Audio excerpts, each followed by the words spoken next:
अभी हम लोग क्या पढ़े, फ्यूचर परफेक्ट टेंस पढ़े थे ना, तो उसमें हम आप लोगों को क्या बतलाएं, उसमें हम आप लोगों को यही बतलाया है ना कि जो है पहले हम सब्जेक्ट को उठाएंगे, उसके बाद विल या सेल का प्रयोग करेंगे, ठीक है।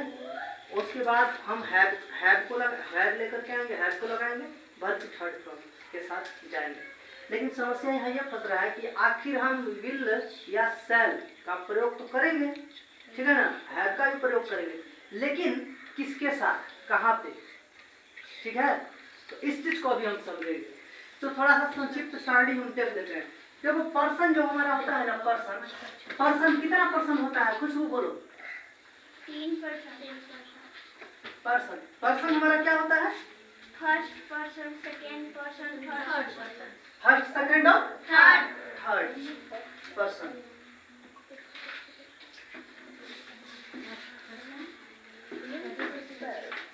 पर्सन जो हमारा होता है, पहले में फर्स्ट पर्सन हो गया FIRST person, PERSON first person. दूसरा में क्या है, सेकेंड SECOND, ठीक है, थर्ड पर्सन, फिर थर्ड पर्सन,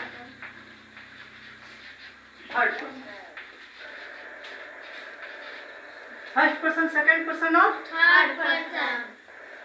थर्ड पर्सन, ठीक है।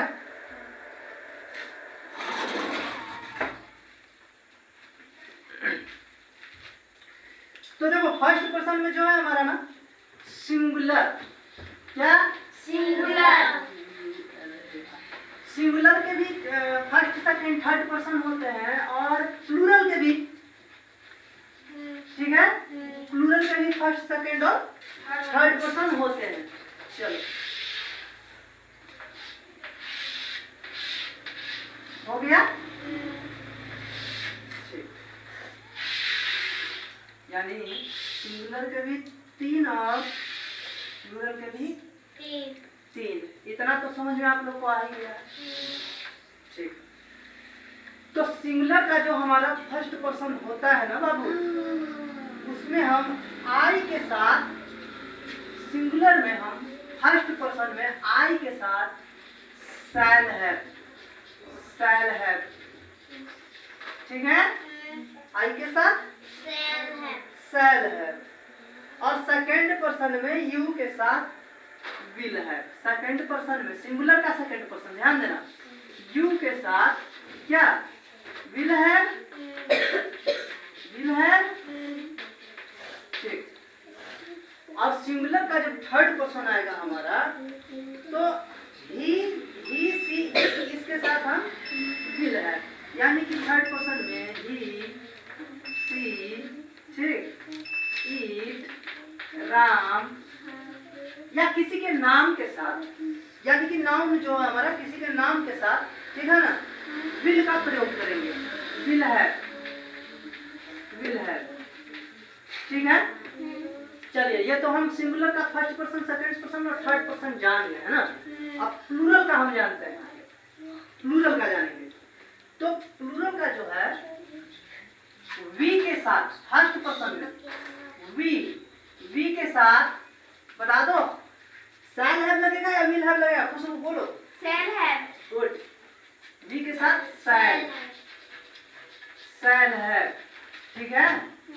अब ये सेकंड पर्सन देखो चेंज नहीं होता है, सेकंड पर्सन चेंज नहीं होता है, यू के साथ विल है, यानी कि सेकंड पर्सन में यू के साथ विल यहाँ भी रहेगा, और प्लूरल में भी यू के साथ विल, ठीक है। अब थर्ड पर्सन देखो चेंज होगा, थर्ड पर्सन में THE, ये THED अलग हो गया, ठीक है, और THEYT अलग हो गया। इन दोनों के साथ हम लेकर के जाएंगे, किसको बताओ, कुछ विल है। अब देखो इतना तो समझ में आ गया ना, यही चीजें हम बोले थे कि शैल हैव और विल हैव का प्रयोग करेंगे, लेकिन हम ये भी समझ गए कि अब हम किसके साथ कौन कौन सा लगाएंगे, ये इतना समझ में आया ना। अब देखो ये सब तो रहेगा ना। हम एक बात और आप लोगों को बोले हैं कि वर्ब की थर्ड फॉर्म के साथ जाएंगे हम, वर्ब की थर्ड फॉर्म के साथ जाएंगे। तो इन सब ये सब बनाने के बाद हम आईएनजी तो सब में लगाएंगे, आईएनजी सब में लगाएंगे क्योंकि ये वर्ब का थर्ड फॉर्म, आईएनजी सब में लगाएंगे, ठीक है ना? आईएनजी सब में लगाएंगे, सब में हम लगाएंगे।